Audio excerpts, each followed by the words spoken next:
አንተ ይቅር ትለኝ ዘንድ እንደገና መጣሁ በቆረስከው ሥጋ ባፈሰስከው ደም ከዓለም ግዞት አውጥተህ አኑረኝ ከቤትህ።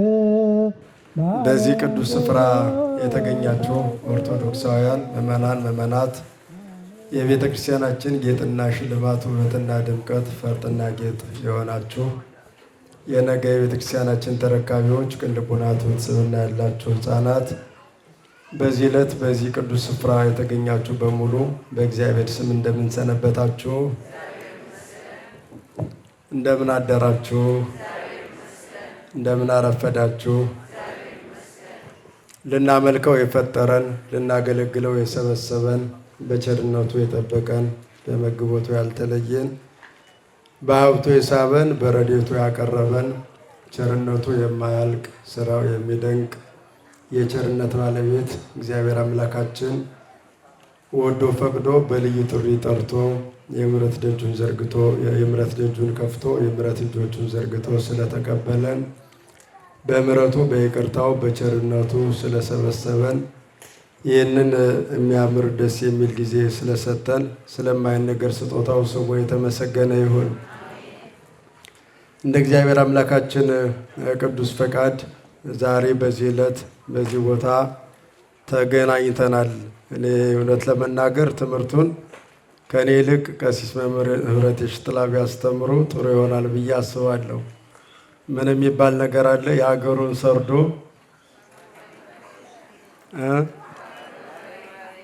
በሬ የለም መሰል እዚህ ሰርዶ ብቻ ነው ያለው።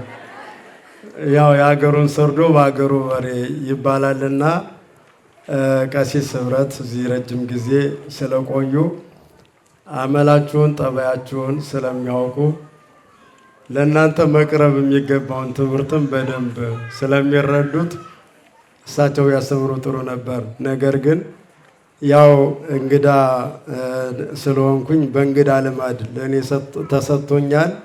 እንግዲህ እኔ በግምት ወረውራለሁ፣ አረፈበት ላይ ያርፋል ማለት ነው አይደለም? እና የሀገሩን ሕግ ጥሼ እንዲያው እናንተንም መብት ነክቼ ከሆነ ያው በይቅርታ ታልፉኛላችሁ ማለት ነው ስለተሰጠኝ እድሉ። ስለዚህ እግዚአብሔር አምላካችን ለእኔ የምናገረውን ኃይለ ቃል ምስጢሩን ጥበቡን ማስተዋሉን ለሁላችን አድሎ እንዲያስተምረን የአምላካችን ቅዱስ ፈቃዱ ይሆንልን። ለምን ትዘገያለህ? የትምህርታችን መነሻ ይሆናል። የሐዋርያው የቅዱስ ጳውሎስ እሱን የተመለከተ ትምህርት ነው። ቃሉን የምናገኘው በሐዋርያት ሥራ ምዕራፍ 22 ቁጥር 16 ላይ ተመዝግቧል። ለምን ትዘገያለህ ይላል። እስኪ ተናገሩት ቃሉን። ለምን ትዘገያለህ ይላል። ይህን ኃይለ ቃል የተናገረው ከሐዋርያት መካከል የነበረ ክርስትና ገና ከኢየሩሳሌም በስደት ወጥቶ ዳዴል በነበረበት ዘመን የነበረ አገልጋይ ሐናንያ የተባለ አገልጋይ የተናገረው ቃል ነው። ቃሉ የተነገረ ለአገልጋይነት ለታጨ ለተመረጠ የቀድሞ ሳውል የአሁኑ ቅዱስ ጳውሎስ የተነገረ ኃይለ ቃል ነው እና ይህ ኃይለ ቃል ለሳውል ወይም ለቅዱስ ጳውሎስ ብቻ አይደለም፣ ለሁላችን ይሰራል። ለምን ዘገይ፣ መፍጠን ለቸገረን፣ ወደፊት መሽቀዳደም ለከበደን ለሁላችን ይሰራል እና ዛሬ ለእሱ የተነገረ ነው ብለን ሳይሆን ለእያንዳንዳችን ለራሳችን እግዚአብሔር የተናገረው ቃል መሆኑን መገንዘብ ያሻል። ለምን ትጎነዲ፣ ለምን ትዘገያለህ ይለዋል። የሐዋርያው የቅዱስ ጳውሎስን ታሪክ ሁላችሁም በዝርዝር የምታውቁት ስለሆነ ሙሉውን አላነሳም፣ ትንሹን ግን ባነሳ አይከፋም። በቤተ ክርስቲያናችን ትልቅ ቦታ ካላቸው ቅዱሳን ሐዋርያት ከፍ ያለ አገልግሎት ካላቸው ቅዱሳን ሐዋርያት አንዱ ሐዋርያው ቅዱስ ጳውሎስ ነው። በኋላ የመጣ ነገር ግን ከፍተኛ አገልግሎት የሰጠ ሐዋርያ ነው። በረከቱ በሁላችን ላይ ይደርብን። ቀደም ያው ከክርስትናው ተቃራኒ እንደቆመ ታሪኩ ያሳያል።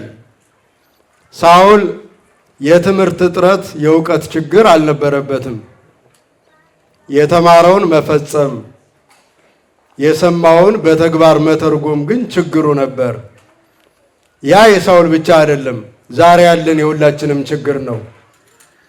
የትምህርት እጥረት የለም ባለንበት ዘመን፣ የህይወት እጥረት አለ። ህይወት እንዳጫጭር ልብሶች እርቃናችንን የቆምን እስኪመስል ድረስ አጥሮናል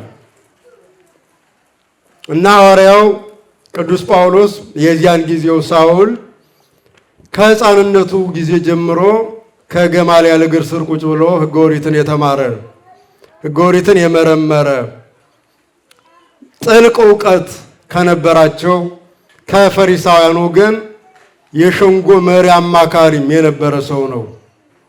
ነገር ግን ሳውል እውቀት አለው፣ ኦሪትን ተምሯል፣ ከመምህራን እግር ስር አድጓል። ሽታው ግን ከመምህራን እግር ስር ያደገ አይመስልም ነበር። ጠረኑ የተቀየረ ነበር። ትህትና አይታይበትም፣ ከፍ ያለ ትዕቢት ይታይበት ነበር። ቅንነት የለውም። ክርስትናን ማሳደድን እንደ አንድ ትልቅ ስራ ይዞት ነበር። ለዚያ ለተማረው ሕገ ኦሪት ከልክ ያለፈ ቅናት ስለነበረው ያ ቅናት ይገፋዋል። ክርስትናን እንዲያጠፋ፣ ክርስቲያኖችን እንዲገፋ፣ አብያተ ክርስቲያናትን እንዲወር፣ እንዲያሳድድ ይገፋው ነበር እና በዚያ ጊዜ በሐዋርያት ሥራ ምዕራፍ 8 ምዕራፍ 9 ታሪኩ ተመዝግቦ እንደምናነበው ወሳውልሰ አዲሁ ይትቀየም አብያተ ክርስቲያናት ወይ ደብ አብያተ ሰብ ወይ ስብ ደወ ወአንስተ ወይ ሞቅ ይለዋል። ሳውልም አብያተ ክርስቲያናትን ይወርና ይዘርፍ ነበር። ምን ይል ነበር? ይወርና ይዘርፍ ነበር ነው የሚለው። የተማረው ሕግ እንደዚህ አይደለም። የተማረው ሕግ አትስረቅ የሚል ነው። መዝረፍ ያው በጠራራ ፀሐይ የወንብድና ስራ ነው። ተደብቆ ሰው አየኝ አላየኝ ብሎ መስረቅን እንኳን የሚከለክል ሕግ ተምሯል። ያንን ሕግ መኖር ግን አልቻለም። የተማረው ሕግ ያንተ ያልሆነውን አትመኝ የሚል ነው። የሌላ የሆነውን የባልንጀራ የሆነውን ነገር አትመኝ ነው የሚለው። ነገር ግን ሳውል የክርስቲያኖችን ቤታቸውን ያቃጥላል፣ ሀብታቸውን ይዘርፋል፣ ቤተ ክርስቲያናቸውን ያፈርሳል፣ ህብረታቸውን ይንዳል። በጠቅላላው የመምህር የአዋቂ የተማረ ሰው ስራ ሳይሆን ሳውል ያደርግ የነበረው የወንበዴ ስራ ነው። በወንብድና ስራ ተሰማርቶ ነበር። ክርስቲያኖች ከዋሉበት እንዳያድሩ ካደሩበት እንዳይውሉ ተግቶ ይሰራ ነበር። ክርስቲያኖችን ማሰቃየት፣ በእነሱ ላይ መከራ ማድረስ ያስደስተው ነበር። በዚያ ጉዞ በነበረበት ሁኔታ ነው ክርስቲያኖችን ከተሰደዱበትም ለማሳደድ የባሰ ርቀው እንዲሄዱ ለማድረግ ወደ ደማስቆ አመራ። ወደ ደማስቆ ወደ ሶሪያ ከተማ አመራ ነው የሚለን እና በዚያ ቦታ ላይ ግብተ በረቀ መብረቅ ዲቤሁም ሰማይ፣ ድንገት ከሰማይ በቀትር ጠራራ ፀሐይ ባለበት መብረቅ በሳውል ላይ ወረደ ነው የሚለን እና ይሄ የእግዚአብሔር መዓቱም ምሕረቱም ለሳውል የተገለጠበት መንገድ ነበር። አባቶቻችን በጥቃ መዓቱ ሀሎ ምሕረቱ ይላሉ። በመዓቱ አጠገብ ምሕረቱ አለ። እግዚአብሔር አምላካችን በምሕረቱ ይጎብኘን። መጀመሪያ በመዓቱ ያርግልን። ምሕረቱ ይሻለናል። አዎ ምሕረቱ ነው የሚሻለን ለኛ። ምክንያቱም መዓቱ ቢሆን ፊቱ መቆም አንችልም፣ አቅም አይኖረንም። ጉልበታችን የመቆም የመበርታት ችሎታ አይኖረውም። በምሕረቱ ነው እየተንቀሳቀስን እየተመላለስን ያለ ነው። ወጥተን የምንገባው ገብተን የምንወጣው ጉልበት ስላለን አይደለም፣ የማንቸርነት ስላለ ነው። ያልጠፋ ነው የእግዚአብሔር ምሕረት ስለበዛ ነው። ቸርነቱ አያልቅምና ይላል ኤርምያስ።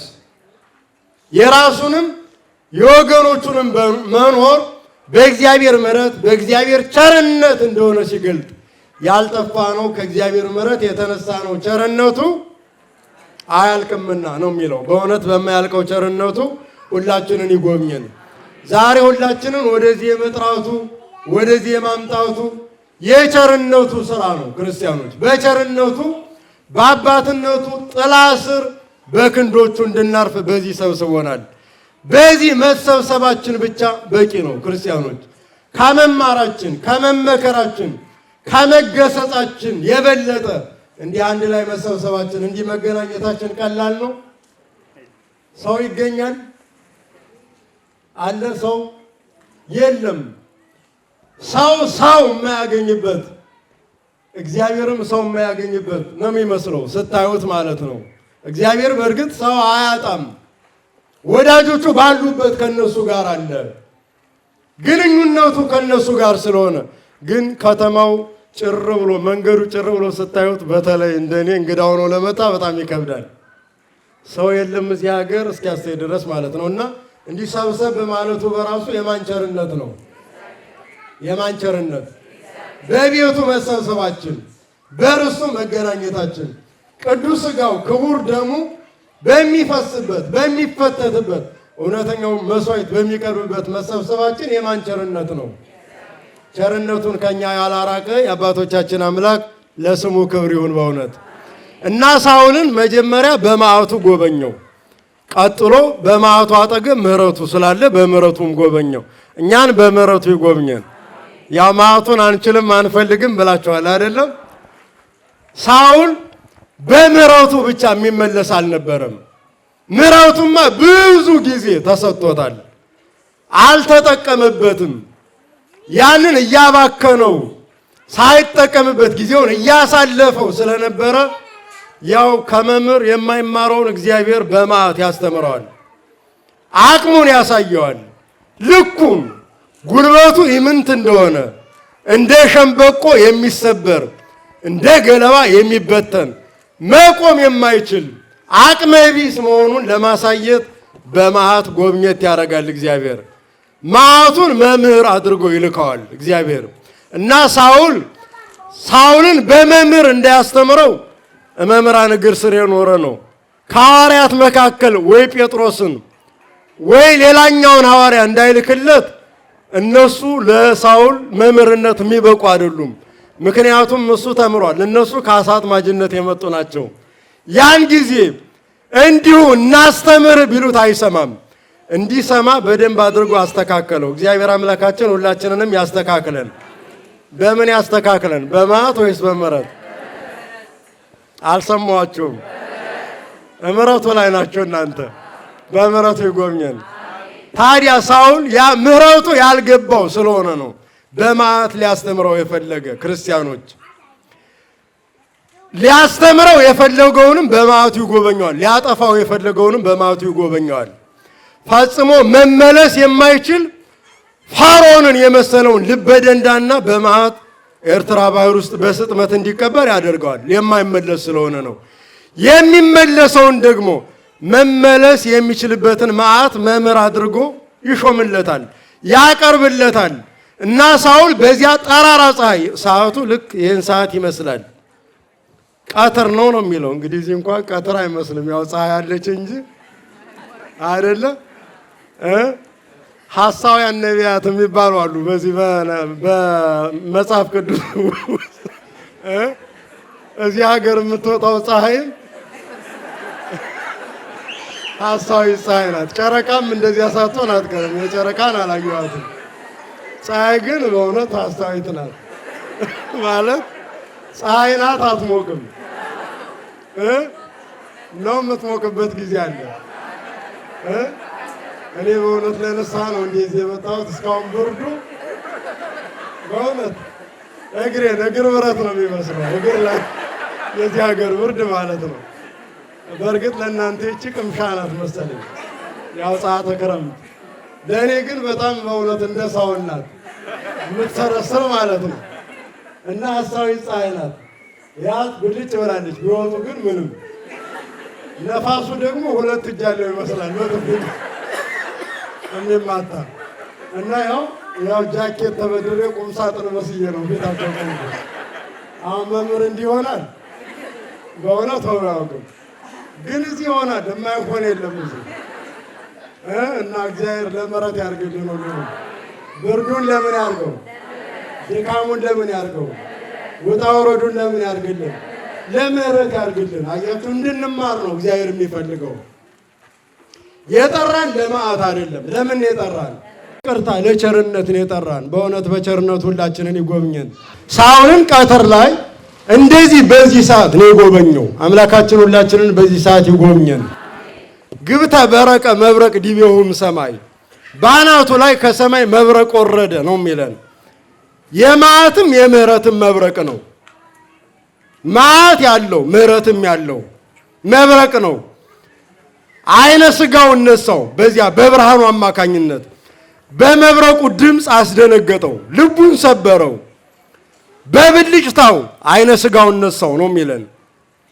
ከዚያ በኋላ አቅሙን አወቀ። ሳውል ተማረ። መምህራን ያላስተማሩት ሳውል መማር ጀመረ ማለት ነው። ሁላችን እንድንማር እግዚአብሔር አምላካችን ይርዳል። ልባችን ሲደነድን እንደ ብረት ሲጠጥር እንደ አለት ሲጠነክር በጣም አስቸጋሪ ነው። ክርስቲያኖች ሰው አይደለም እግዚአብሔር ቢናገር ላንሰማ እንችላለን። እግዚአብሔር በምሕረቱ ሲጎበኘን ነው መስማት የምንችለው። እንድንሰማው በቸርነቱ ይርዳን። አይነ ስጋውን ነስቶ አይነ ልቡናውን አበራለት ነው የሚለን። የሁላችን አይነ ልቡናችንን ያብራልን። አይነ ስጋው የተገለጠ የሚያይ ቢሆንም ለማሳደድ ነው የተጠቀመው። ለመልካም ነገር አልዋለም። ጉልበት ቢኖረው ዕውቀት ቢኖረው አልጠቀመም። ስላልጠቀመ ምን አረገው? አይነ ስጋውን ነሳው። ያን የስጋው ጉልበቱን አደከመው። አይነ ልቡናውን አብርቶ መንፈሳዊ ጉልበቱን አበርትቶ አይነ ስጋው በመታወሩ ምክንያት ግን እዚያ 3 ቀን ሲርመሰመስ ሰነበተ ነው የሚለን። እኛም እንዲያው 3 ቀን እንቆይ ይሆን? አይቻልም መሰል። ልቡናችንን ይመልስልን፣ ርኩሰታችንን ይቀድስልን። በእውነት ስንት ነገር አለ። ሸክማችን ብዙ ነው። የሸክማችንን ብዛት ከኛ በላይ እግዚአብሔር ያውቀዋል። ከዚያ ሸክማችን እንድናርፍ ነው ዛሬ የጠራን። እናንተ ሸክማችሁ የከበደ አሳረፋችሁ ዘንድ ወደ እኔ ኑ ያለው ቃሉን እውን ያደርገዋል፣ ይፈጽመዋል። መንፈሳዊ መግቦቱ አይቋረጥም። ስጋዊ መግቦቱ ለአሕዛብ፣ መንፈሳዊ መግቦቱ ለልጆቹ የማይቋረጥበት አምላክ ነው።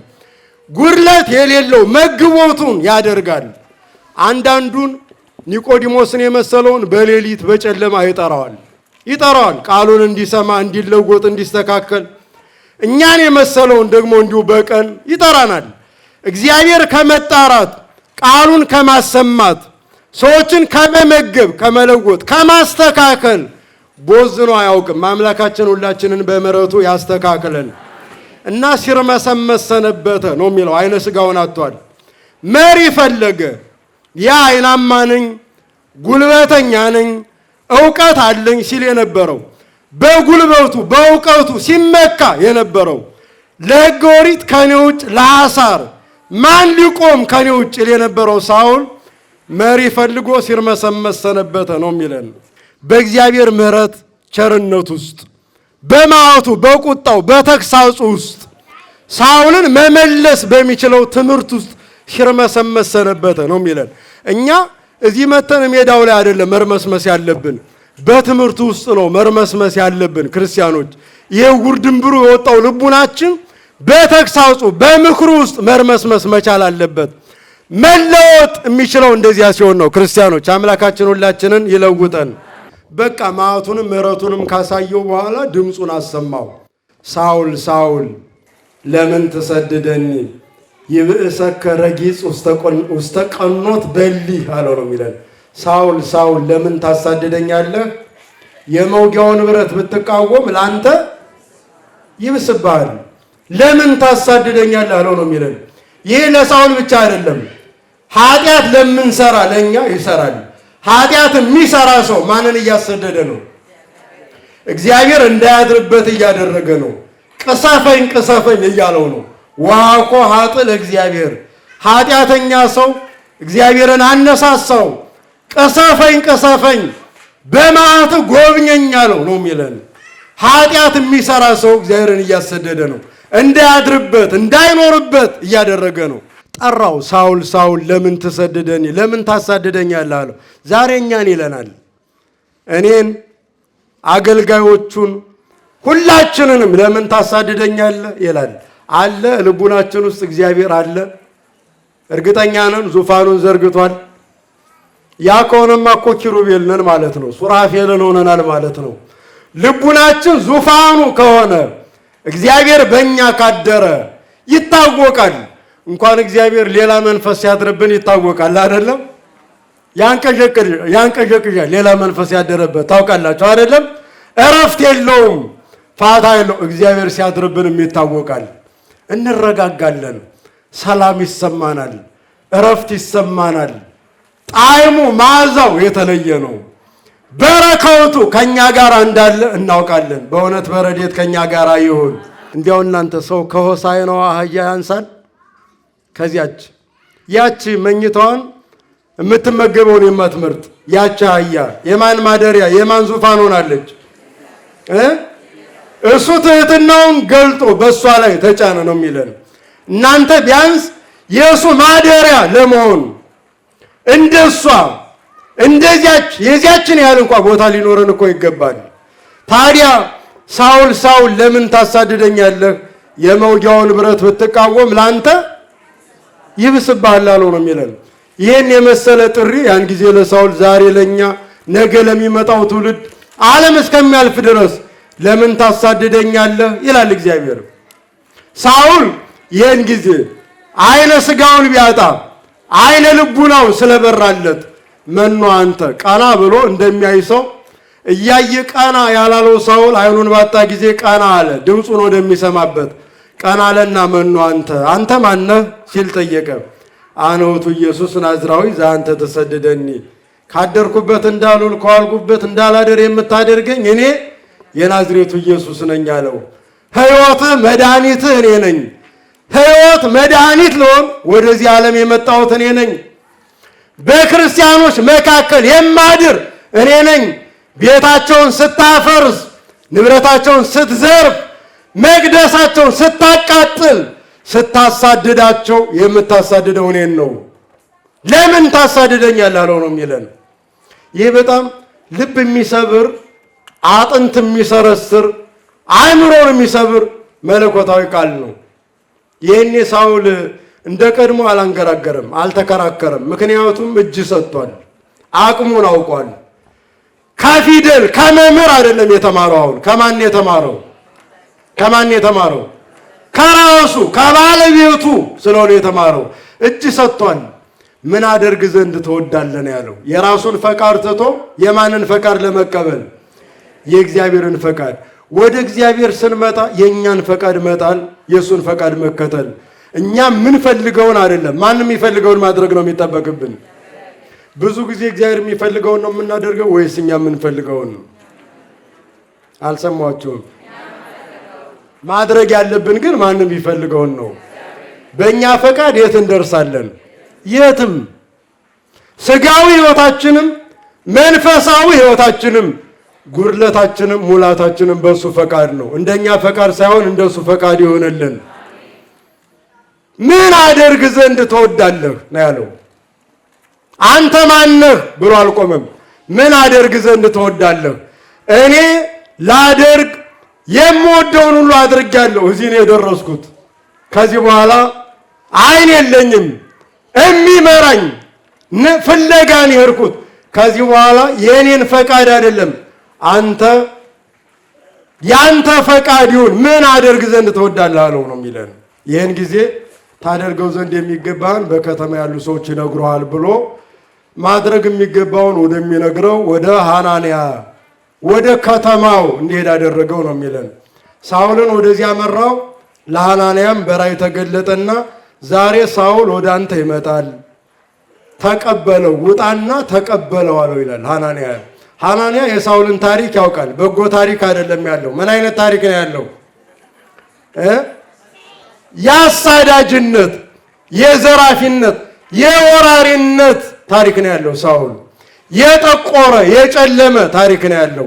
ያን በሐናንያ ጆሮ የተሰማው ያ የሳውል የቀድሞ ታሪኩ ነው። ክርስቲያኖች እግዚአብሔር ደግሞ ያን ካስተካከለው በኋላ አይቆጥረውም፣ ያለፈ ነው።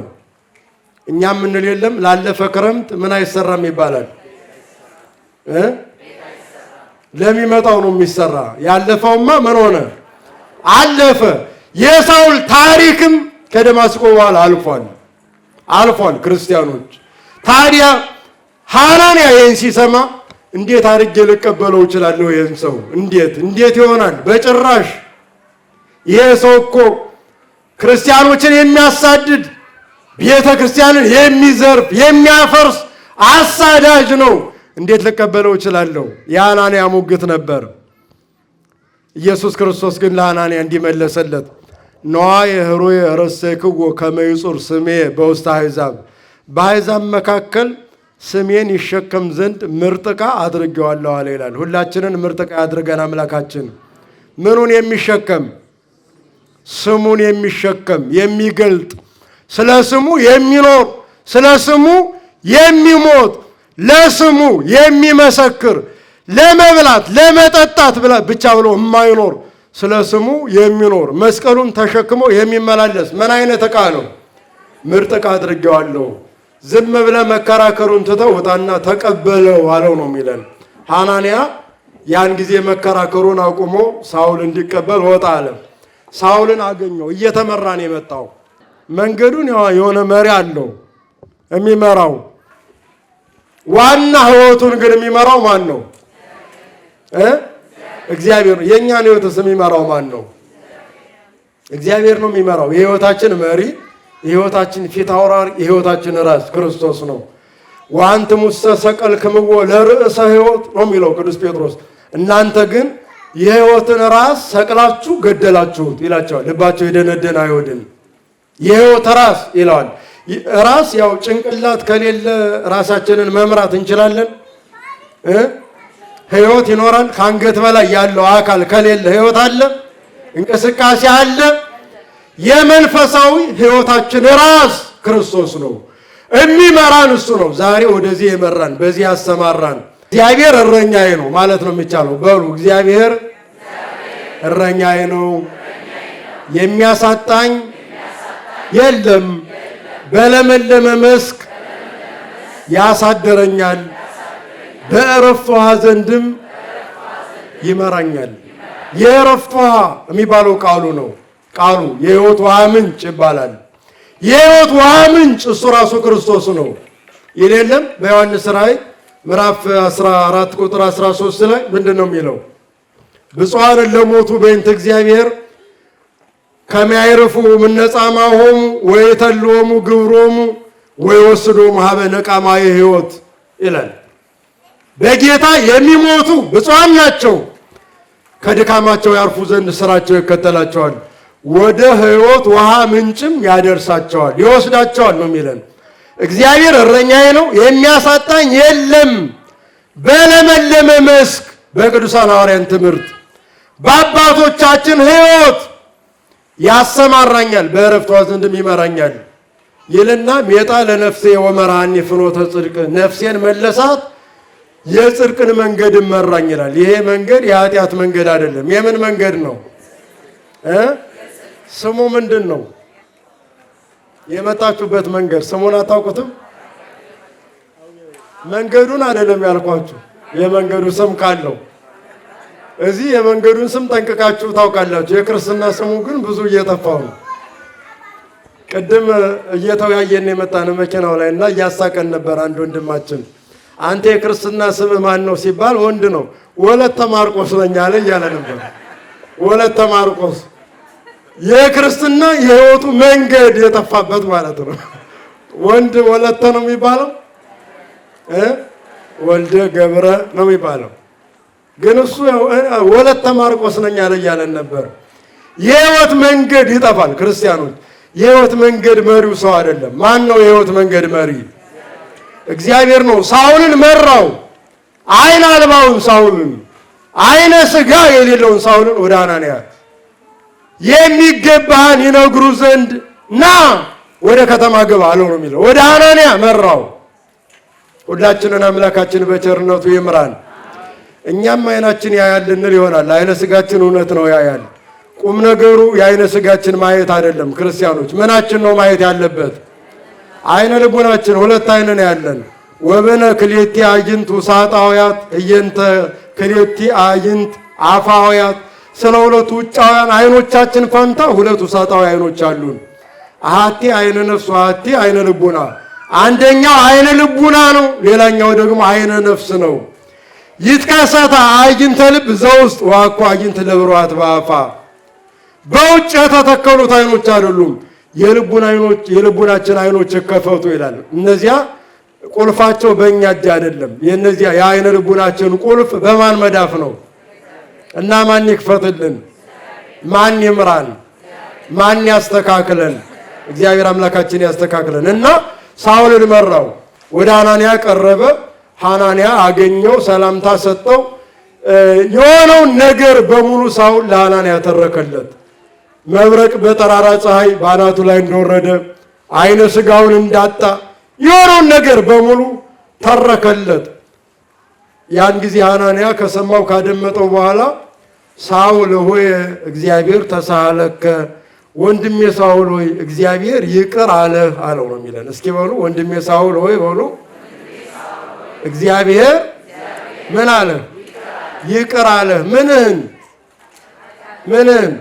ጥፋትህን፣ ያን ያሳደድከውን፣ የገደልከውን፣ የእነ እስጢፋኖስን ደም ያፈሰስከውን፣ እጅ በደም ልብ በቂም ታጥሮ የኖረበትን በደልህን ማን ይቅር አለህ አለው? እግዚአብሔር ይቅር አለህ አለው ነው የሚለን። ሁላችንን አምላካችን ይቅር ይበለን፣ በምሕረቱ በቸርነቱ ይጎብኘን። ይቅርታ ያሻናል፣ ያስፈልገናል። ያለ ምሕረቱ መኖር አንችልም። የተሸከመን መሬት አይደለም፣ ቸርነቱ ነው። ወጥተን የምንገባው ገብተን የምንወጣው፣ ነግቶ የሚመሸው መሽቶ የሚነጋው ማን ቸር ስለሆነ ነው? እግዚአብሔር ቸር ስለሆነ በቸርነቱ ሁላችንን ይጎብኘን። ይህን ካለ በኋላ ወንድሜ ሳውል ሆይ እግዚአብሔር ይቅር አለህ። ታዲያ እሱ ይቅር ካለ ለምን ትዘገያለህ? ተንስ ወተጠመቅ በስሙ ለእግዚእነ ኢየሱስ ክርስቶስ ወለምን ትጎነዲ። ተነስ፣ ስሙን እየጠራ ተጠመቅ። ስሙን እየጠራ ምን በላለ? ተጠመቅ። ለምን ትዘገያለህ አለው ነው የሚለን። ክርስቲያኖች ለምን ትዘገያለህ ነው። ዛሬም እግዚአብሔር አምላካችን ኑ ተጠመቁ አይለንም። ልጆቹ ነን። በ40 ቀን በ80 ቀን ተጠምቀናል። ካንሳ ለምን ትዘገያለህ? ከቅዱስ ሥጋው ከክቡር ደሙ ለምን ትዘገያለህ? ከመልካም ስራው ከትሩፋቱ ለምን ትዘገያለህ? እግዚአብሔር ይቅር ካለህ መልካሙን ስራ ይለናል። ንስሐ ግባ፣ ቅዱስ ሥጋውን ክቡር ደሙን ተቀበል ይለናል። ምን ነው ዓመተ ሥላሴ ገብረ ሥላሴ ቆረብ እንጂ ይላሉ የንስሐ አባት። ቆረብ አትቆርብም እንዴ? ገና ነኝ ይላል አፉን ሞልቶ። ምንድን ነኝ? ገና ነኝ ማለት ገና ኃጢአት እሰራለሁ ነው? ፉከራ እኮ ነው። ገና ነኝ። ከሞት ጋር ቀጠሮ ውል ያለው ሰው የለም።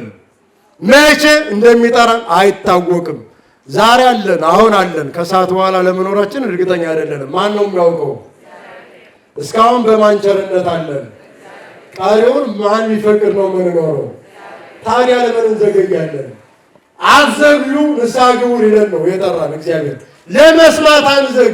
ክርስቲያኖች መጽሐፍ የሚለን እንደዚያ ነው። ሐዋርያው ቅዱስ ያዕቆብ በመልእክቱ ምዕራፍ 1 ቁጥር 19 ላይ ኩን ፍጡነ ለሰሚ ወጉንዴ ለነቢብ፣ ለመስማት የፈጠንኩን ይላል። እስኪ በሉ ለመስማት በሉ።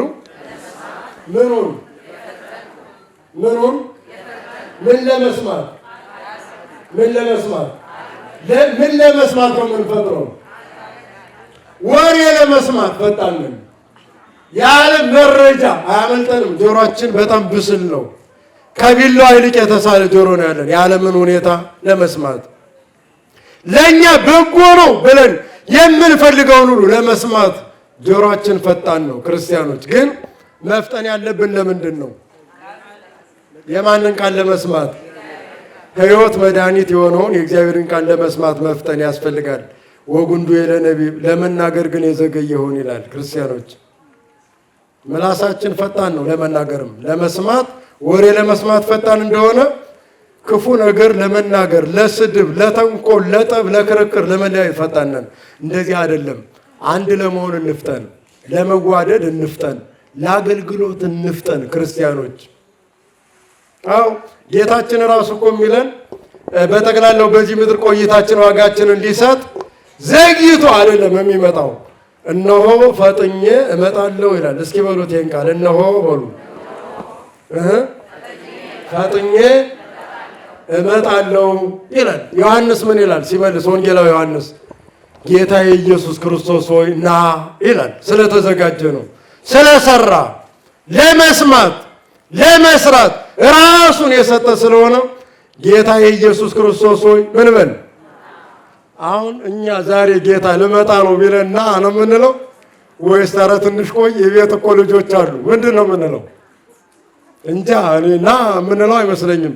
ና ብለን እንድንናገር የሚያስችል አቅም ጉልበት የለንም፣ አልተለወጥንም። እግዚአብሔር አምላካችን ይለውጠን። ሳውልን ለወጠው፣ በየደው አስተካከለው፣ በደንብ አድርጎ ቀጠቀጠው። ሌላ ነው ያደረገው፣ ሌላ አዲስ ሰው አሮጌ ማንነቱን ከነ አሮጌ ትምህርቱ አራገፈለት። የሁላችንም አሮጌው ጠባያችንን አምላካችን ያራግፍልን። ስንት አሮጌ ጠባይ እንደ ጅራት ተከትሎንም ይኖራል፣ የማይለቀን የለም አለ። አሮጌ ጠባይ፣ አሮጌ አመል፣ ክፋት፣ አሮጌ የፈሪሳውያን እርሾ ዛሬም እንደ መታወቂያ ታለጥፎ እኛ ላይ የሚኖር ብዙ ነገር አለ። ማን ይለውጠን ክርስቲያኖች? እና ለመለወጥ እኮ መቀጥቀጥ ያስፈልጋል። በምን? በመብረቅ በመብረቅ። እና መብረቅ ይውረድ ወይስ ቃሉ ይበቃናል? ምን አላችሁ? እሱማ መሽለወጠን ስንት ጊዜ ተማርን። ይሄ ስንተኛው ጉባኤ ነው ተባለ? ቅድም ሪፖርት ሲቀርብ ሰምታችኋል። ስንተኛው ጉባኤ ነው? 9ኛው ጉባኤ ነው።